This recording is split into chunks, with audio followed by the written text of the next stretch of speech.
किसान भाइयों नमस्कार। मैं संदीप तोड़वाल, वैज्ञानिक मृदा विज्ञान कृषि विज्ञान केंद्र सीहोर से।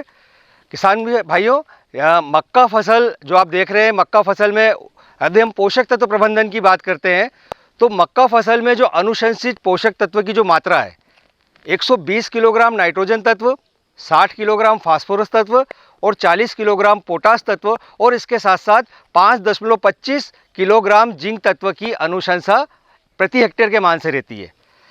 साथियों, यदि हम अपने 1 एकड़ खेत में उर्वरकों की बात करते हैं, लगभग हमारा 75 किलोग्राम 12-32-16 और इसके साथ साथ हम जो 10 किलोग्राम जिंक सल्फेट जो 21% जस्ता आता है उसका उपयोग हम बुआई के समय, जो ये बुआई से पहले हमें करना है। साथियों, जहाँ पे किसान भाई के पास डीएपी की उपलब्धता है, 1 बोरी डीएपी, 20 किलो पोटाश और 10 किलो जिंक सल्फेट, ये हमें बुआई के समय उपयोग करना है।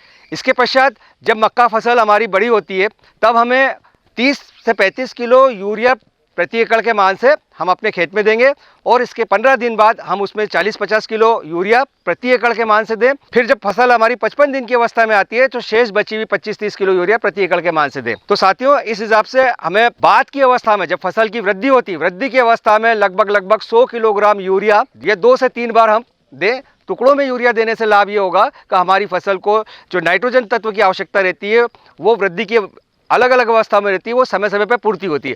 कई किसान भाई हमारे एक बार में यूरिया डालते हैं। यदि हम एक बार में सारी यूरिया डाल देंगे तो मक्का की फसल में जितना उपयोग कर पाया यूरिया नाइट्रोजन का वो हो गया, बाकी सब व्यर्थ हो जाता है। इसलिए साथियों, हम मक्का की फसल में इस बात को ध्यान रखें कि अच्छा उत्पादन लेने के लिए, जहां हम हाइब्रिड मक्का लगा रहे हैं, अधिक उत्पादन लेने के लिए हम मक्का की फसल के अंदर 3 बार में यूरिया रखें, तो इससे हमारे उत्पादन में भी लाभ मिलेगा और गुणवत्ता भी अच्छी आएगी।